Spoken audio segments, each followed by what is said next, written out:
Assalamualaikum warahmatullahi wabarakatuh. Perkenalkan, nama saya Devrianti Syifa Nabila Wibowo. Di sini saya akan menjelaskan tentang Geographic Information System. Di sini ada pengertian Geographic Information System. Geographic Information System atau GIS, disingkat GIS, berasal dari 3 gabungan kata: Geographic Information System. Dari ketiganya dapat dipahami bahwa sistem informasi geografis adalah penggunaan sistem berisi informasi mengenai kondisi bumi dalam sudut pandang keruangan. Selanjutnya ada komponen-komponen GIS. Di sini ada perangkat keras. Perangkat keras ini berupa perlengkapan yang mendukung kerja GIS, seperti CPU, monitor, printer, digitizer, scanner, plotter, CD-ROM, video, dan flash disk. Kedua, ada perangkat lunak, software. Perangkat lunak yaitu komponen GIS yang berupa program-program pendukung kerja GIS seperti input data, proses data, dan output data. Contoh perangkat lunak dari GIS adalah program kerja seperti QGIS, ArcView, dan ArcGIS. Ketiga, ada manusia atau user brainware. Manusia sebagai pengguna yaitu pelaksanaan yang bertanggung jawab dalam pengumpulan atau proses, analisis, dan publikasi data geografis. Selanjutnya ada tahapan-tahapan kerja GIS. Di sini ada tahap masukan, input. Tahap pertama dalam tahapan kerja GIS adalah tahap masukan. Tahapan input ini terdiri dari sumber data dan proses memasukkan data. Sumber data, kita harus menyiapkan dulu data-data yang akan diinput di sistem SIG. Data-data tersebut bersumber dari 1. Data penginderaan jauh seperti citra, baik citra foto maupun citra non-foto, data foto udara, dan citra satelit. Kedua, ada data teristris atau data dari lapangan seperti data pH tanah, salinitas air, curah hujan, persebaran penduduk, data pasien positif atau COVID. Ketiga, ada data peta, biasanya sudah dalam bentuk peta digital.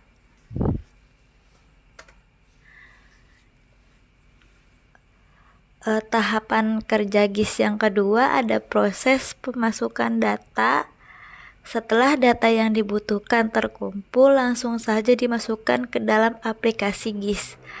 Ada 2 jenis data yang bisa diinput dalam GIS, yaitu data spasial dan data atribut.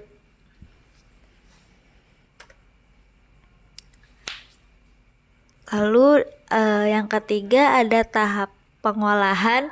Setelah kita mengumpulkan data-data dari berbagai sumber dan data tersebut sudah kita input pada GIS, barulah kita memulai tahap pengolahan data. Tahap pengolahan data ini meliputi manipulasi dan analisis data seperti membuat basis data baru, menghapus basis data, mengedit data, mengisi dan menyisipkan data ke dalam tabel. Yang keempat, ada tahap keluaran atau output.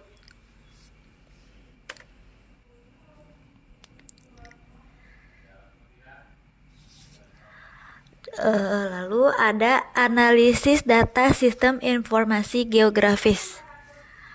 Analisis GIS dapat dilakukan dengan berbagai cara sesuai dengan kebutuhan pengguna, seperti analisis klarifikasi, overlay, networking, buffering, dan 3 dimensi. Nomor 1, ada analisis klasifikasi. Analisis klasifikasi adalah suatu proses mengelompokkan data ke ruangan spesial. Contohnya dalam klasifikasi pola tata guna lahan untuk pemukiman, pertanian, perkebunan, atau hutan berdasarkan analisis data.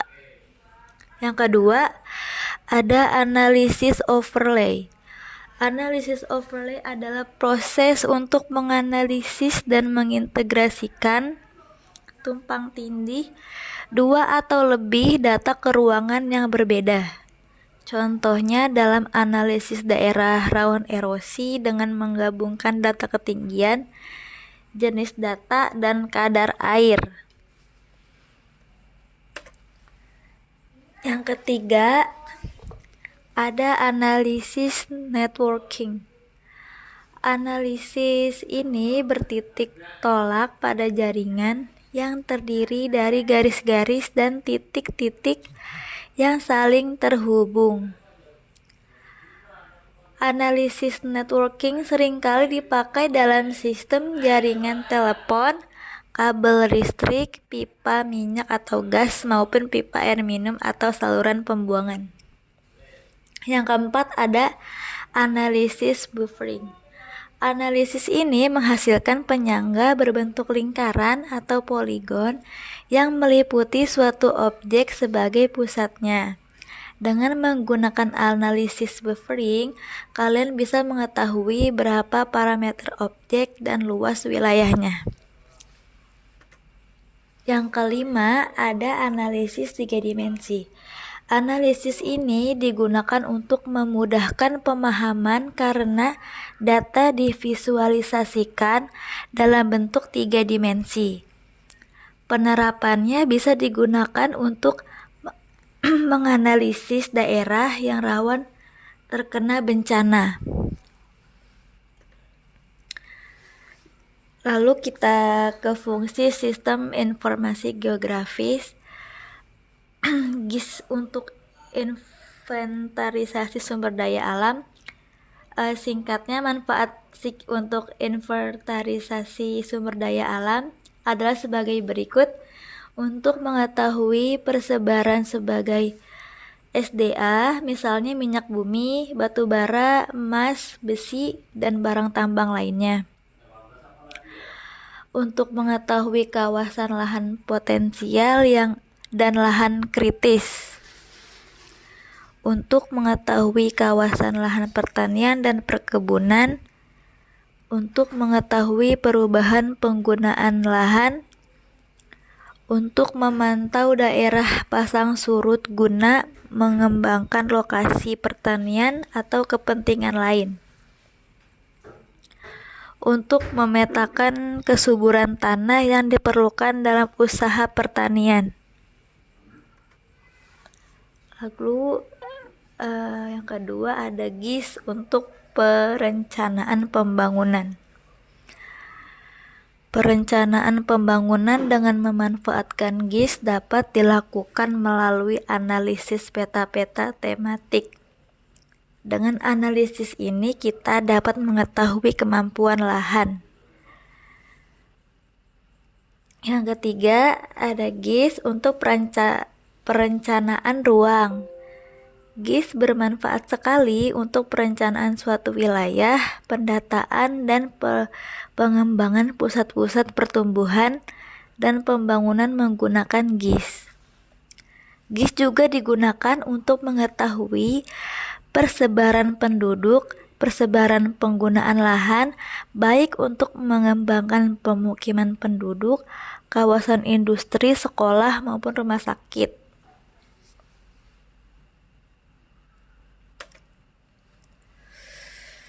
Yang keempat, SIK untuk perencanaan transportasi. Dalam bidang transportasi, pemetaan SIK digunakan untuk inventarisasi jaringan transportasi publik, kesesuaian rute alternatif, perencanaan perluasan sistem jaringan jalan, serta analisis kawasan rawan kemacetan dan kecelakaan. Yang kelima, ada SIK untuk mitigasi bencana. SIK dalam mitigasi bencana dapat digunakan untuk menentukan wilayah yang menjadi prioritas utama penanggulangan bencana. SIK juga digunakan untuk mengidentifikasi sumber bencana, menentukan lokasi sebagai tempat evakuasi, mengidentifikasi luas area yang terkena bencana, dan lain sebagainya. Sekian penjelasan GIS dari saya. Kurang lebihnya mohon maaf. Wassalamualaikum warahmatullahi wabarakatuh.